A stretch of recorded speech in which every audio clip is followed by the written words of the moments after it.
would you say that when you were having a dream, you were aware? Yes. Okay. So you're aware in the waking state. For instance, now you are aware. Yes. And then you go through the transition that is called falling asleep. Yes. Yeah. But you remain aware because you start having a dream, but you're aware of your dream. Yes. Yeah. So awareness doesn't fall asleep. In the transition between the waking state and the dream state, that's true. The thought calls falling asleep. Yes? Yes. It doesn't refer to awareness's experience. That's right. Awareness just remains in the only condition it knows, which is wide awake. Yes. Yes? It's wide awake knowing what thought calls the waking state. The waking state, body and world, disappear. And then the dream state, body and world, appear. But they are known by exactly the same awareness. Right. And from the point of view of thought, there seems to be a transition from the waking state to the dream state. Yes? Or that's what thought. Unconscious state. We'll come to that in a minute. Okay. From the waking state to the dream state, that there seems to be a transition. I fell asleep. Right. Yes? Yes. But the I that falls asleep is not the I of awareness. Because awareness obviously remains wide awake. Otherwise, we wouldn't be able to know our dreams. Yes. Yeah. So awareness doesn't fall asleep. That's right. So what happens in the so-called transition from the waking state to sleep is that a series of sensations and perceptions called the waking state, body and world, disappear. Yeah. Yes. And a new appearance arises. It's called a dream, which is a new world arises. Awareness identifies itself with one of the objects that appear, that is the body, and seems to contract into the body. And so our dream state is very similar to the waking state, which we think I, this body, am walking around in this world, in the dreamed world. Yes? And then what happens? This body and the dreamed body and the dreamed world disappear, leaving awareness as it always is, wide awake, not knowing anything, not knowing any thought, sensation, or perception. So from the point of view of thought, thought says, deep sleep is nothing, blank, because there are no objects there, and thought can only know an object. So thought says deep sleep is blank. From the point of view of awareness, deep sleep is not blank. In deep sleep, awareness knows itself. In other words, it is full to the brim of itself, of its own empty, inherently peaceful, fulfilled self.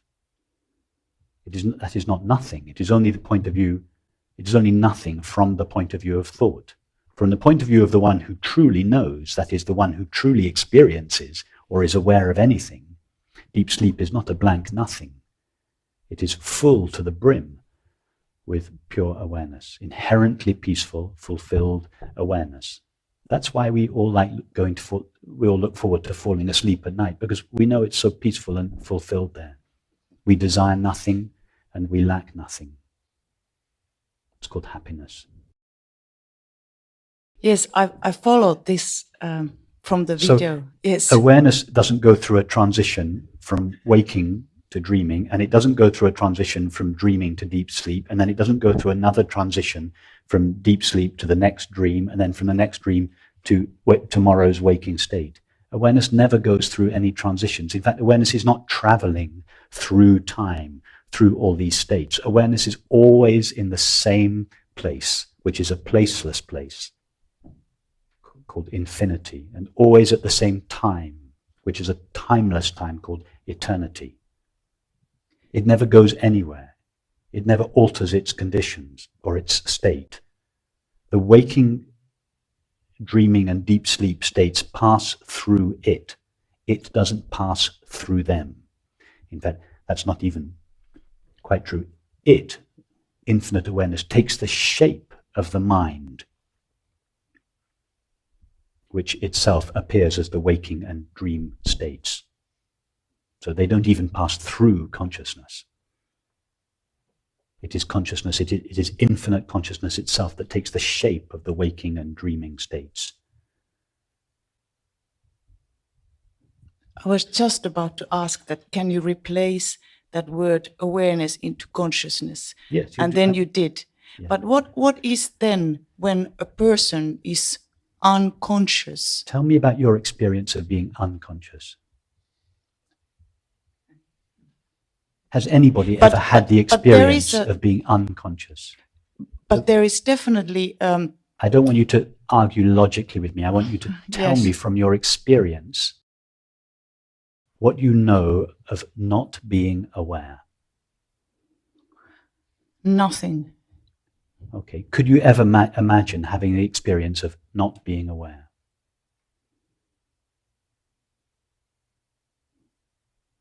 In deep sleep. But how my would logic says that no. How would you know? Okay, let's go. I don't want to reason this out with you. Yes. I don't want to argue philosophically with you. No, me neither. I want to gently push you back into your actual experience.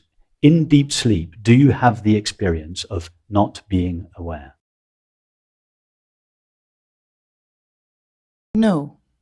Have you ever had the experience of not being aware? No. Could you ever have the experience of not being aware?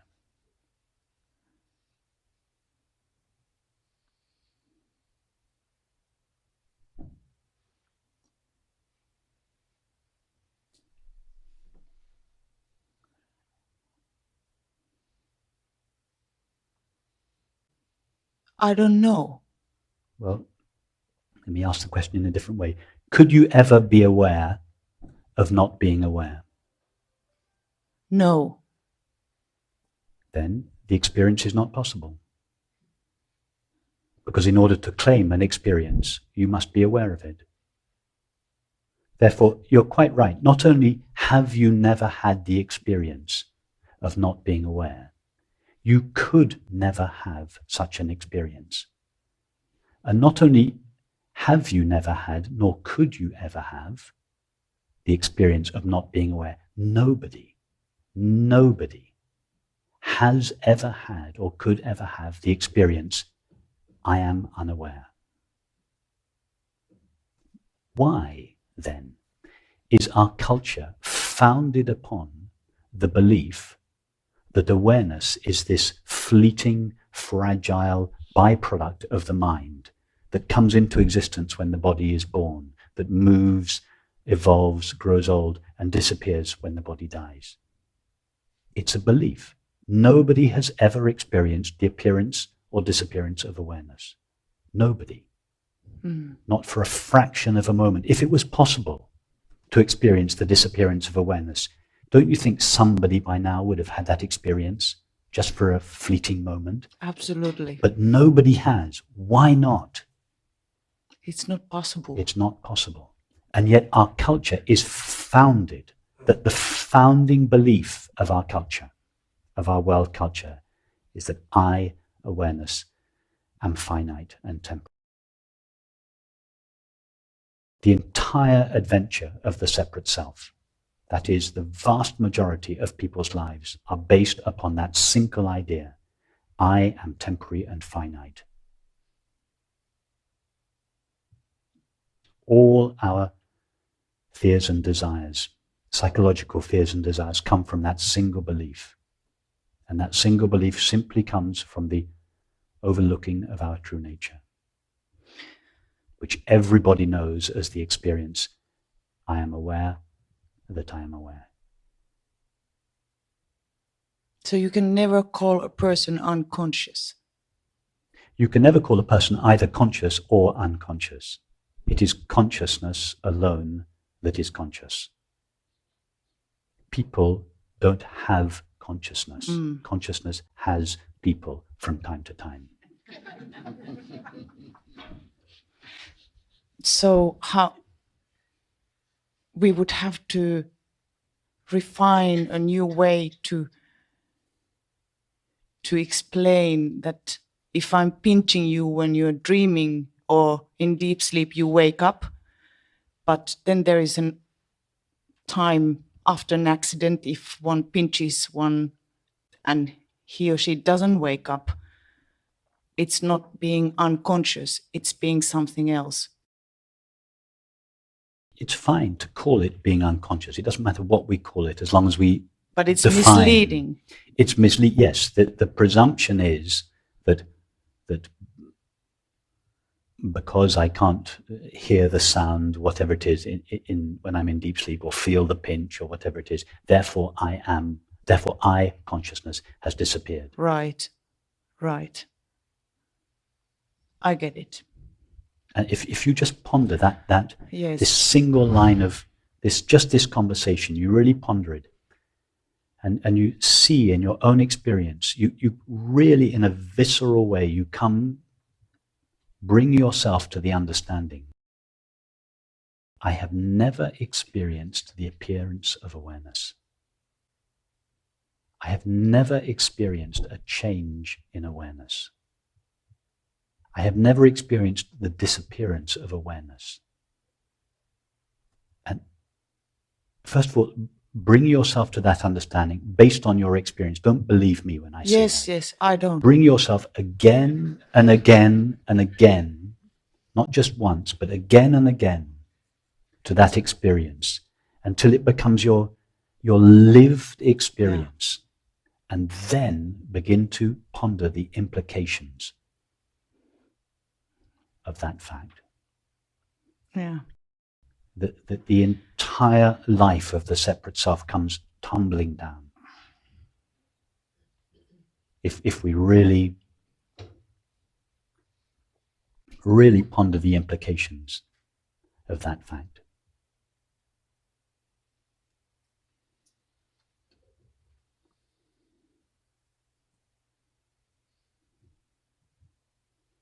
It's mind-boggling. It's mind-boggling. It's mind-blowing. It literally, it takes us beyond the mind. Yeah.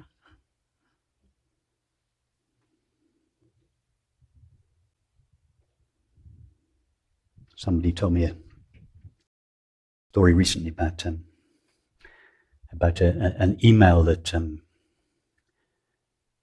Bill Gates sent to Steve Jobs in heaven. Steve Jobs was saying that heaven was eternal and unlimited, and Bill Gates apparently wrote him an email and said, well, what's the big deal? So what if heaven is without limits? And Steve Jobs replied to him, he said, well, the best thing about it is that we have no need either for windows or for gates up here.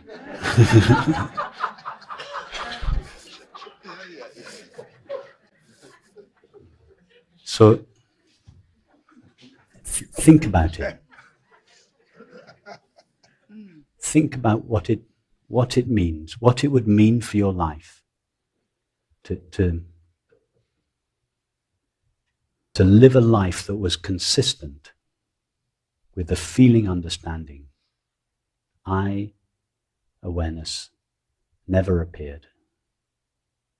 I was never born. I never move or change. I am inherently peaceful. I lack nothing. I never grow old or sick or die. Yeah, well, definitely using words becomes a bit problematic, since my husband has already said that there is no possibility to talk with you, because I every time try to understand the essence of the word, because it becomes so different. Everything becomes so different. Thank you, and thanks for this second question.